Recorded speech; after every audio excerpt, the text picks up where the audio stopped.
भारत माता की, भारत माता की, इनकलाब, इनकलाब, वंदे वंदे। देश के कोने कोने से आए हुए आम आदमी पार्टी के सभी जनप्रतिनिधियों को सबका दिल्ली में स्वागत है। सबको मेरा नमस्कार, सबको मेरा प्रणाम।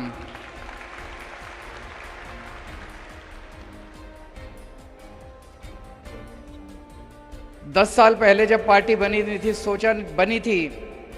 तो सोचा नहीं था कि इतनी जल्दी समय आएगा जब कोने कोने में हमारे इतने जनप्रतिनिधि हो जाएंगे कि एक दिन दिल्ली का इंदिरा गांधी नेशनल स्टेडियम भर जाएगा उनके सबसे।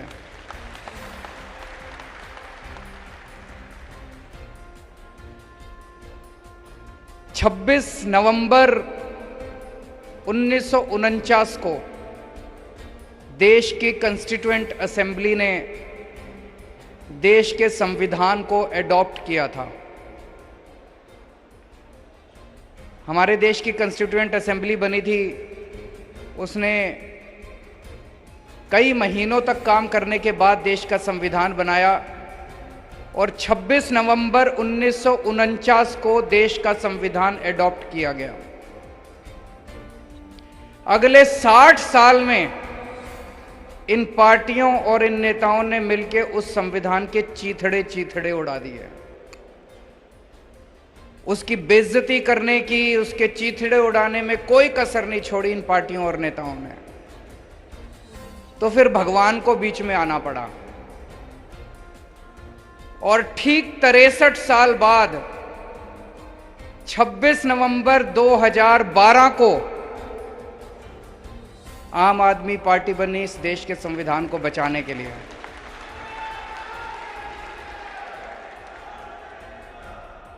यह कोई संयोग नहीं है कि 26 नवंबर को ही देश का संविधान बना और 26 नवंबर को ही आम आदमी पार्टी बनी।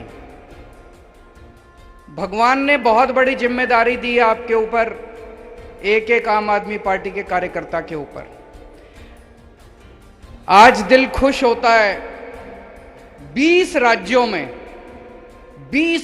में और यूनियन टेरिटरीज में 1446 जनप्रतिनिधि हैं हमारे।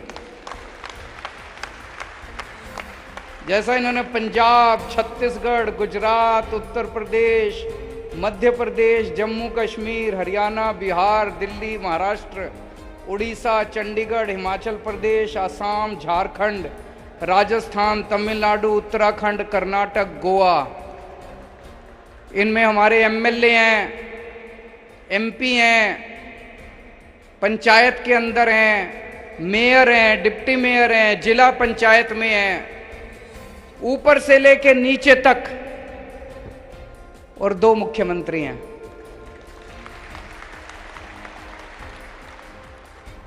ये सारे एक तरह से हर राज्य के अंदर हमारे बीज हैं। हर राज्य के अंदर भगवान ने बीज बो दिए आम आदमी पार्टी के। हर राज्य के अंदर भगवान ने बीज बो दिए इस देश को विकास करने के लिए। अब ये बीज पेड़ बनेंगे। दिल्ली में पेड़ बन गया, दिल्ली में पेड़ बन गया। अब ये पेड़ लोगों को खूब फल दे रहा है, लोगों को ठंडी छांव दे रहा है। पंजाब में भी पेड़ बन गया, पंजाब में भी अब ये पेड़ आम आदमी पार्टी का लोगों को खूब ठंडी हवा दे रहा है, छांव दे रहा है, फल दे रहा है। अब गुजरात में भी पेड़ बनने वाला है। गुजरात के कई सारे बीज आए हुए हैं वहां पे। 1.5 साल पहले गुजरात के अंदर 27 बीज भगवान ने बोए थे आम आदमी पार्टी के। वो पेड़ बनने वाला है। गुजरात में आम आदमी पार्टी की सरकार बनने वाली है। इतनी तेजी से दुनिया के इतिहास में किसी पार्टी का विकास नहीं हुआ, कोई पार्टी इतनी तेजी से नहीं बढ़ी। 10 साल पुराना एक बच्चा है, सामने इतने बड़े बड़े, कोई 125 साल पुरानी पार्टी है, कोई पता नहीं कितने कितने साल, और 10 साल का छोटा सा बच्चा है। हमने सुना है ना, श्री कृष्ण जी जब बच्चे थे उनको प्यार से सम्मान से कान्हा कहते थे, कान्हा। अपने बचपन में कान्हा ने कई बड़े बड़े राक्षसों का वध किया था। यह आम आदमी पार्टी भी छोटी सी पार्टी है, यह भी कान्हा की तरह है, अपने सामने बड़े बड़े राक्षसों के वध कर रहे हैं। बड़े बड़े राक्षस, वध का मतलब कोई मर्डर नहीं कर रहे किसी का, भ्रष्टाचार का वध कर रहे हैं, बेरोजगारी का वध कर रहे हैं, महंगाई का वध कर रहे हैं। तो जैसे भगवान श्री कृष्ण ने बचपन में छोटी उम्र में बड़े बड़े राक्षसों का वध किया था, वैसे ही आम आदमी पार्टी भी 10 साल पुरानी पार्टी इतनी बड़ी बड़ी सामने शक्तियों के साथ लड़ रही है। इससे यह पता चलता है कि देश कितना त्रस्त हो चुका है। आम आदमी पार्टी के पास लोग क्यों आ रहे हैं? अगर ये दूसरी पार्टी वाले कुछ काम कर लेते 70-75 साल में, अगर ये दूसरी पार्टी वालों ने देश को भविष्य दे दिया होता, अगर ये दूसरी पार्टी वालों ने लोगों की जिंदगी आसान कर दी होती, हमको लोग लात मार के भगा देते, कह देते भाई हमारे को आपकी जरूरत नहीं है, आम आदमी पार्टी नहीं चाहिए, हम खुश हैं। आज खुले बाहों से पूरा देश आम आदमी पार्टी को गले लगा रहा है। क्यों? क्योंकि लोग इनसे त्रस्त हो चुके हैं। 4 बातें आम आदमी पार्टी की पूरे देश में लोगों को पसंद आ रही है, और ये 4 बातें आम आदमी पार्टी की हैं जो इनके गले नहीं उतर रही। सबसे पहली बात है आम आदमी पार्टी की ईमानदारी। हमारे लोग कट्टर ईमानदार लोग हैं। लोगों को यकीन नहीं होता यार, राजनीति भी ईमानदार हो सकती है क्या? लोगों ने पहली बार देखा है देश के अंदर 75 साल में। अच्छा, नेता ईमानदार भी होते हैं, अच्छा पार्टियां ईमानदार भी होती है, पैसे नहीं खाते। पहली बार लोग देख रहे हैं कि ईमानदार राजनीति आ रही है। इसलिए बार बार कहते हैं, पहले कीचड़ फेंकेंगे, फिर कहेंगे अपने आप को ईमानदार कहने वाला अरविंद केजरीवाल। तो ये भी कहते हैं कि केजरीवाल ईमानदार है।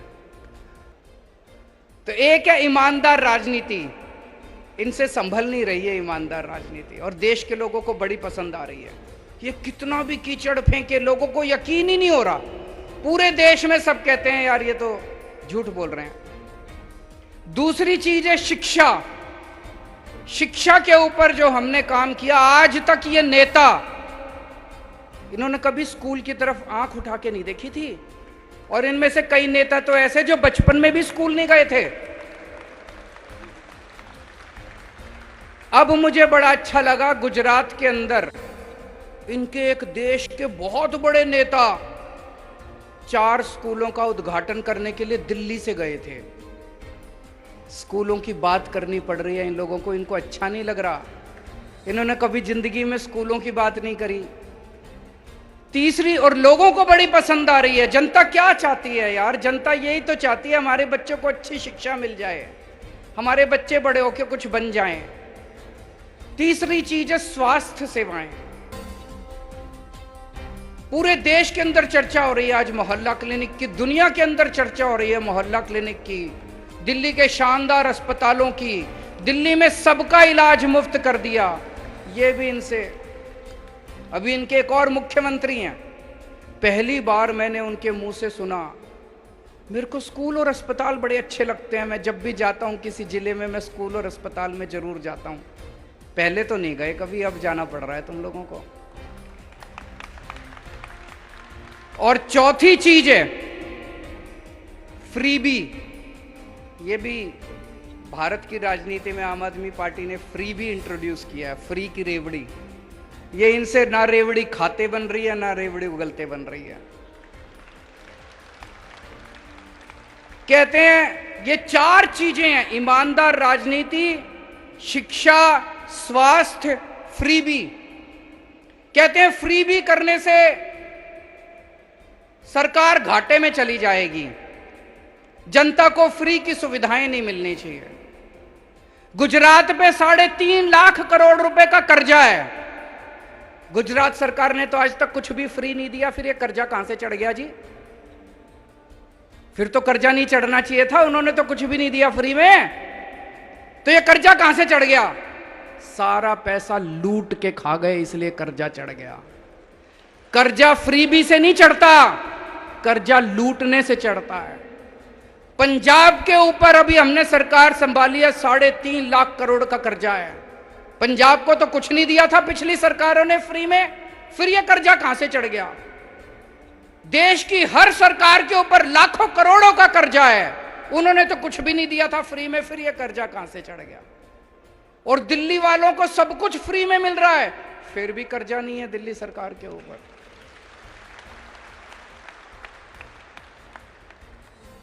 तो फ्री भी देने से कर्जा नहीं चढ़ता, फ्री भी देने से सरकारें घाटे में नहीं जाती। 2 किस्म की राजनीति है, एक वो जो सरकारों को लूटते हैं, देश को लूटते हैं, पैसा कमाते हैं, भ्रष्टाचार करते हैं, अपने परिवार के घर भरते हैं, 7 पुश्तों तक इन्होंने पैसे कमा रखे हैं, 7 पुश्तें इनकी घर बैठ के खाएंगी। और दूसरी वो राजनीति है जो फ्री में देती है सब कुछ जनता के भले के लिए, ईमानदार राजनीति है। कोई नेता अगर देश के अंदर खड़ा होके कहे कि मेरे को फ्री की रेवड़ी के खिलाफ हूं, समझ जाओ उस नेता की नीयत खराब है, वो नेता भ्रष्टाचारी है। कोई नेता अगर देश में देखो कि वो कह रहा है फ्री की रेवड़ी खराब है, जनता को फ्री की सुविधाएं नहीं मिलनी चाहिए, सरकार घाटे में चली जाएगी, समझ जाओ उसकी नीयत खराब है। वो अपने दोस्तों के कर्जे माफ करना चाहता है, अपने परिवार के घर भरना चाहता है, जनता को लूटना चाहता है, एमएलए खरीदना चाहता है, वो देश का बेड़ा गर्क करना चाहता है। ये एक आज टेस्ट लेके चले जाना, जो नेता कहे जनता को फ्री की सुविधाएं मिलनी चाहिए वो नेता ईमानदार, जो नेता कहे जनता को फ्री की सुविधाएं नहीं मिलनी चाहिए वो नेता बेईमान और भ्रष्टाचारी और गद्दार। और ये चारों चीजें जनता को बहुत पसंद आ रही हैं, और इसी वजह से दिल्ली में हमारी 3री बार सरकार बनी, पंजाब में हमारी सरकार बन गई, और अब गुजरात के अंदर हमारी सरकार बनेगी। अब ये आम आदमी पार्टी को रोकना चाहते हैं, कैसे रोकें? तो अब इन्होंने मिलके खूब प्लानिंग करी है, आम आदमी पार्टी को कुचल दो, आम आदमी पार्टी को क्रश कर दो, चारों तरफ से घेर लो इनको, आम आदमी पार्टी को क्रश कर दो। झूठे आरोप लगाए जा रहे हैं, हमारे दिल्ली के एमएलए के ऊपर 169 केस हो चुके, अभी तक के 169 केस, 169 केसेस, एक केस में भी सजा नहीं हुई, एक में भी। 169 में से 135 केस बाइज्जत बरी हो गए, 34 केस बचे। इससे क्या पता चलता है? ये लड़ाई भ्रष्टाचार के खिलाफ नहीं लड़ रहे, ये आम आदमी पार्टी को कुचलने की साजिश कर रहे हैं। एक केस में तो सजा हो जाती, 169 में से 20, 25, 30 केस में सजा होती, 40 केस में सजा होती, हम सोचते भाई कुछ गड़बड़ है, हमारे एमएलए भ्रष्ट हैं। 169 में से एक केस में सजा नहीं हुई, 135 में बरी हो गए, 34 पेंडिंग है, उसमें भी बरी हो जाएंगे। इसका मतलब है जो लाल किले के ऊपर खड़े होकर कहते हैं ना मैं भ्रष्टाचार के खिलाफ लड़ रहा हूं, भ्रष्टाचार के खिलाफ नहीं लड़ रहे, आम आदमी पार्टी के खिलाफ लड़ रहे हैं। ये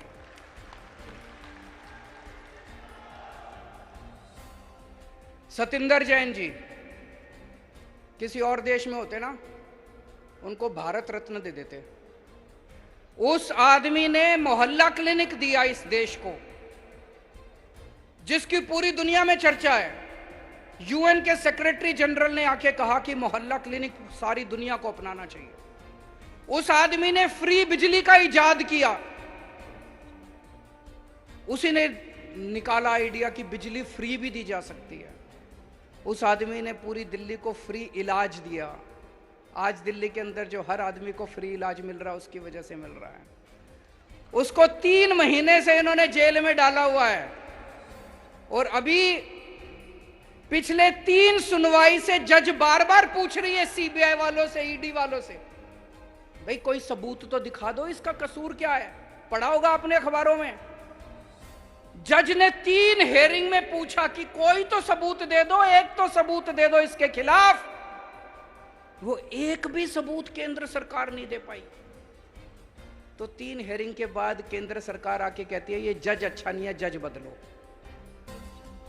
शर्म की बात है, ये हो क्या रहा है इस देश में? ये देश के अंदर हो क्या रहा है? कहते हैं जज अच्छा नहीं है, जज बदलो। और अब इन्होंने एक और नया पैंतरा शुरू कर दिया। सतिंदर जैन के घर रेड मारी, कुछ नहीं मिला। उसी दिन इन्होंने किसी और ज्वेलर के यहां रेड मारी, उसके यहां कैश मिला। बोले सतिंदर जैन के सहयोगी के यहां कैश मिला। रे काहे का सहयोगी? कोई जान ना पहचान, किसी अरे गहरे के यहां रेड मार देते हो। अब कह रहे हैं मनीष के साथ भी यूं ही करेंगे। मनीष के यहां कुछ नहीं मिला इनको। मनीष के घर रेड मारी, बोले 144 करोड़ रुपए खा गया, कोई बोला 1000 करोड़ रुपए खा गया। कपड़े देख लो इसके।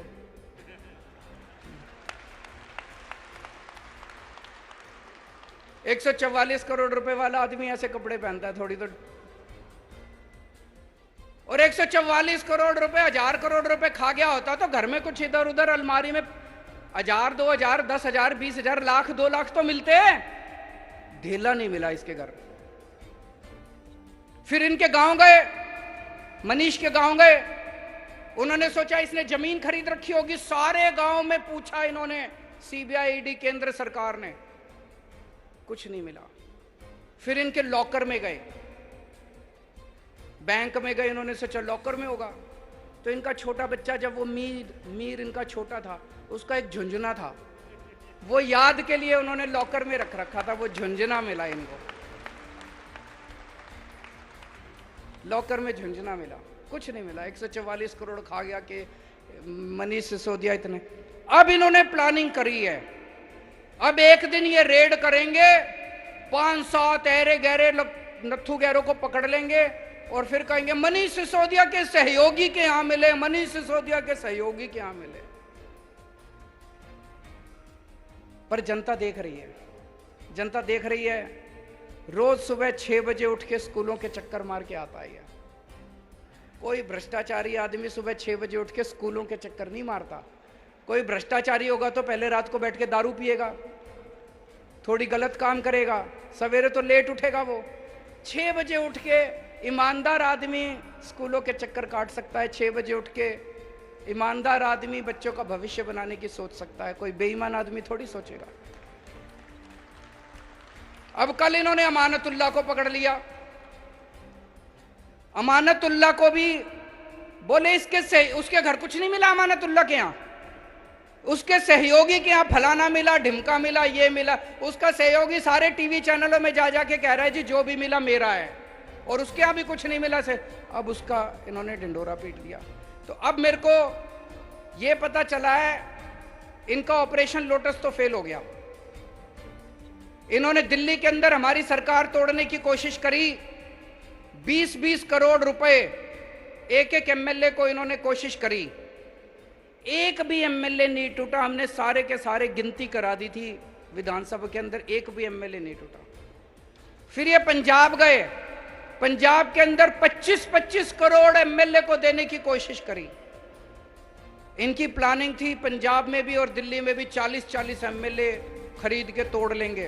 पंजाब में भी ये नहीं तोड़ पाए। अब इन्होंने ऑपरेशन लोटस फेज 2 शुरू किया है। कल से एमएलए के पास फोन आने चालू हो गए, या तो तुम हमारे साथ आ जाओ, नहीं तो तुम्हारा भी वही हाल करेंगे जो अमानतुल्लाह का किया था। धमकियां दे रहे हैं, तुम्हारे पीछे भी ईडी छोड़ देंगे, तुम्हारे पीछे भी एसीबी छोड़ देंगे, तुम्हारे पीछे भी। अभी तक तो कोई टूटा नहीं है जी, और मेरे को लगता नहीं कोई टूटेगा। मैंने स्वतंत्रता संग्राम तो नहीं देखा था, मैंने आजादी की लड़ाई तो नहीं देखी थी, मैं स्वतंत्रता सेनानियों से तो नहीं मिला, लेकिन आज आम आदमी पार्टी का एक एक एमएलए जिस तरह से इनका सामना कर रहा है, मैं समझता हूं ये कोई हमारा एक एक एमएलए किसी स्वतंत्रता सेनानी से कम नहीं है। जिस तरह से इनके सामने मुकाबला कर रहा है, लालच का 25-25 करोड़ रुपए त्याग दिए, ईडी की धमकी का कोई फर्क नहीं पड़ रहा, सीबीआई की धमकी का कोई फर्क नहीं पड़ रहा, पैसे त्याग दिए। ये कोई छोटी बात नहीं है। आज के माहौल के अंदर कोई ये छोटी बात नहीं है। मैं सभी से ये कहना चाहता हूं, ये सबको जेल में डालेंगे, सतिंदर को डाल दिया, अमानतुल्लाह को डाल दिया, मनीष सिसोदिया को डालने की तैयारी चल रही है। इसके बाद कैलाश गहलोत का नंबर है, उसके यहां भी रेड होने वाली है। कई एमएलए जेल जाएंगे। एक चीज बस ध्यान रखना, 3 से 4 महीने जेल जाने के लिए तैयारी कर लो, फिर ये आपका कुछ नहीं बिगाड़ सकते। अपने अपने घर में बोल दो। कल पंजाब से मेरे पास 2-3 एमएलए आए थे, मैंने उनको यही बोला। मैंने कहा अगर 3 से 4 महीने जेल जाने को तैयार हो, और जेल उतनी बुरी भी नहीं है, मैं भी गया हूं, 15 दिन मैं जेल में रहा था। 3 से 4 महीने जेल जाने की तैयारी कर लो। अगर सबके अंदर ये हिम्मत आ जाए, उसके बाद ये हमारा कुछ नहीं बिगाड़ सकते, ये कुछ नहीं बिगाड़ सकते हम लोग।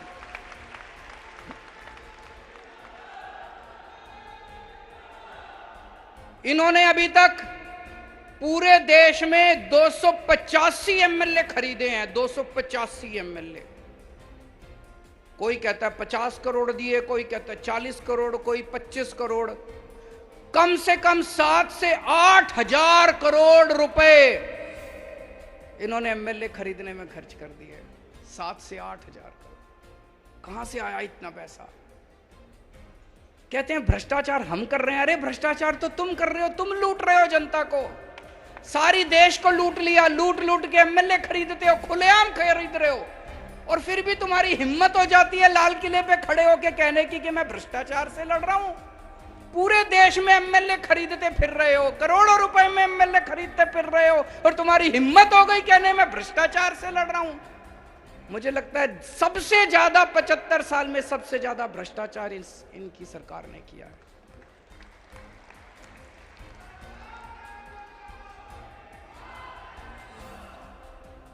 आजकल ये मीडिया को भी खूब धमकियां दे रहे हैं। गुजरात में इन्होंने इतनी धमकी दी, इतनी धमकी दी, किसी भी आम आदमी पार्टी वाले को डिबेट में नहीं बुलाना। शाम को डिबेट होता है, डिबेट में चर्चा होती है कि मनीष सिसोदिया ने भ्रष्टाचार किया कि नहीं किया, और उसमें आम आदमी पार्टी वालों को नहीं बुलाते। कांग्रेस और बीजेपी वाले आपस में बैठ के चर्चा करते हैं। कैसे हो सकता? ऐसे धमकियां दे रखी हैं वहां पे। गुजरात में किसी अखबार में हमारा कुछ नहीं छपता, और फिर भी गुजरात के अंदर बल्ले बल्ले हो रही है, चारों तरफ आम आदमी पार्टी की चर्चा हो रही है। सोशल मीडिया से, सोशल मीडिया से। प्रधानमंत्री के दफ्तर में एक सज्जन काम करते हैं, मीडिया एडवाइजर हैं शायद, हिरेन जोशी जी, मीडिया एडवाइजर। हिरेन जोशी जी हैं, एक मीडिया एडवाइजर हैं प्रधानमंत्री के। मेरे को कई एडिटर्स दिखा रहे थे, बड़े बड़े चैनलों के, हमारे देश के बड़े बड़े चैनलों के मालिक, उनके एडिटर्स, उनको क्या गंदी गंदी गालियां लिख के भेजते हैं वो। केजरीवाल को दिखाया तो ये कर देंगे, केजरीवाल को दिखाया तो वो कर देंगे, आम आदमी पार्टी को दिखाने की जरूरत नहीं है, आप अपने चैनल का दुरुपयोग कर रहे हो, हम तुम्हारा ये कर देंगे, वो कर देंगे, फलाना कर। क्या धमकियां दे रहे हैं वो? ऐसे देश चलाएंगे? ऐसे धमकियां देंगे? फिर फोन कर करके धमकियां देते हैं। मैं आज यहां से हिरेन जोशी जी को एक ही चीज कहना चाहता हूं, अगर किसी ने आपके स्क्रीनशॉट जो आप इनको मैसेज भेज रहे हो, इन्होंने सोशल मीडिया में डाल दिए, आप भी और प्रधानमंत्री जी शक्ल दिखाने लायक नहीं बचोगे इस देश के अंदर। और ये जो आप धमकियां देते हो ना, कईयों ने रिकॉर्डिंग करके रख रखी है आपकी। अगर किसी दिन किसी ने आपकी रिकॉर्डिंग सोशल मीडिया में डाल दी, शक्ल दिखाने लायक नहीं बचोगे। बंद करो ये गंदगी, बंद करो इस तरह से मीडिया को धमकाना। और अब केवल मीडिया के भरोसे नहीं रहा, देश ने सोशल मीडिया के ऊपर, जनता अब सोशल मीडिया के ऊपर आ गई है। सोशल मीडिया के जरिए ऐसे देश आगे नहीं बढ़ेगा दोस्तों। हम सबको मिलके भारत को दुनिया का नंबर 1 देश बनाना है। बनाना है कि नहीं बनाना है? भारत दुनिया का नंबर 1 देश केवल भाषणबाजी करने से नहीं बनेगा। विदेशों में भाषण करके आ जाओ और कह दो हम विश्व गुरु बन गए, ऐसे विश्व गुरु नहीं बनेगा। एक एक बच्चे को अच्छी शिक्षा देनी पड़ेगी, तब भारत दुनिया का नंबर 1 देश बनेगा। भारत को दुनिया का नंबर 1 देश कोई एक आदमी नहीं बनाएगा। जब इस देश का एक एक बच्चा अच्छी शिक्षा पाएगा, तभी भारत दुनिया का नंबर 1 देश पाएगा। मेहनत करनी पड़ेगी उसके लिए। मेहनत करनी पड़ेगी उसके लिए। अभी प्रधानमंत्री जी ने ऐलान किया कि 14,500 सरकारी स्कूल ठीक करेंगे। बहुत अच्छी बात है, मैंने बधाई दी उनको। पर 5 साल में 14,500 सरकारी स्कूल ठीक करोगे? देश में 10.5 लाख सरकारी स्कूल हैं। सारे स्कूल ठीक करते करते तो 500 साल लग जाएंगे। अब ये देश रुकने को तैयार नहीं है, देश बेचैन है, देश बहुत बेचैन हो रहा है। 5 साल में सारे सरकारी स्कूल ठीक करने हैं। देश मांग कर रहा है कि अगर दिल्ली के सारे सरकारी स्कूल 5 साल में ठीक हो सकते हैं, अगर पंजाब के सारे स्कूल 5 साल में हम ठीक करके दिखाएंगे, तो पूरे देश के सारे सरकारी स्कूल 5 साल के अंदर ठीक हो सकते हैं।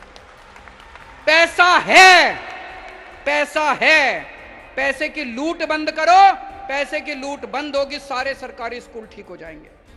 और अगर सारे सरकारी स्कूल ठीक हो गए तो भाई साहब एक एक बच्चा मेरे देश का कोई इंजीनियर बनेगा, कोई वकील बनेगा और अपने घर की गरीबी दूर करेगा। 5 साल के अंदर हम देश की गरीबी दूर कर सकते हैं।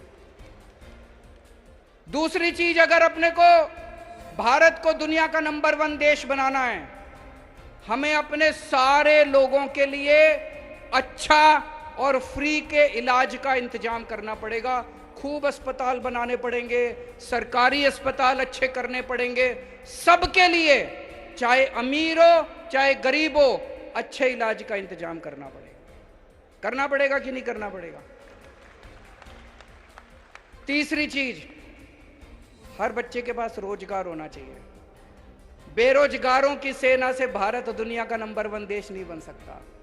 हर बच्चा रोजगार के साथ हो, उसकी भी पूरी प्लानिंग हम लोगों ने की हुई है। चौथी चीज, महिलाओं को सुरक्षा मिले और महिलाओं को बराबरी का अधिकार मिलना चाहिए।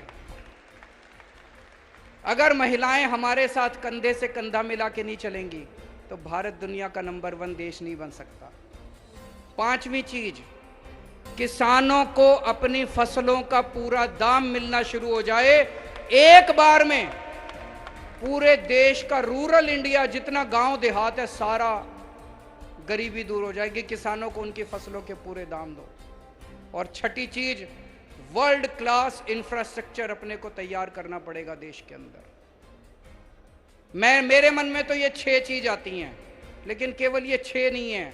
अपने को 130 करोड़ लोगों को जोड़ना है, और बहुत सारे आइडियाज आएंगे और बहुत सारी बातें आएंगी। सबको संजो के, सबको साथ लेके हम इस देश को दुनिया का नंबर 1 देश बनाएंगे। कई लोग मेरे से पूछते हैं कि जी अगले चुनाव में किसके साथ अलायंस करोगे, कौन सी पार्टियों के साथ करोगे, भाजपा के खिलाफ एक यूनाइटेड। भाई साहब, मेरे को ये सब जोड़ तोड़ समझ नहीं आती। एक ही चीज समझ आती है, जिस दिन इस देश के 130 करोड़ लोगों का अलायंस बन गया, हमें दुनिया का नंबर 1 देश बनने से कोई नहीं रोक सकता। आज से 75 साल पहले इस देश के लोग इकट्ठे हुए थे और हमने अंग्रेजों को उठा के बाहर फेंक दिया था। एक बार फिर सारे जने इकट्ठे हो जाओ, फिर से हम इस देश को दुनिया का नंबर 1 देश बना देंगे। हमें लोगों को जोड़ना है। आज जब आप सब लोग यहां से जाओगे, ये 6 बातें हर एक आदमी को बतानी है। सबको, जनता को इस मिशन के साथ जोड़ना है, मेक इंडिया नंबर 1 मिशन। और इससे जुड़ने का एक फोन नंबर है, सारे जने नोट कर लो, 95-100-100, 2 बार 100, 95-100-100। इस पे मिस्ड कॉल मारो और आप हमारे साथ इस मिशन के साथ जुड़ जाते हैं। तो आप भी जुड़ो और ज्यादा से ज्यादा लोगों को में इसका प्रचार करो, ज्यादा से ज्यादा लोगों को इसके साथ जोड़ने की कोशिश करो। देश के अंदर इन लोगों ने माहौल बहुत ज्यादा खराब कर दिया है। चारों तरफ लड़ाई झगड़ा गुंडागर्दी, इस तरह से देश आगे नहीं बढ़ सकता। अपने को देश के अंदर शांति स्थापित करनी है। जब चारों तरफ शांति होगी, सुख शांति होगी, भाईचारा होगा, प्रेम होगा, तभी किसान आगे बढ़ेगा, तभी मजदूर आगे बढ़ेगा, तभी स्कूल आगे बढ़ेंगे, तभी शिक्षा आगे बढ़ेगी, तभी स्वास्थ्य आगे बढ़ेगा। भारत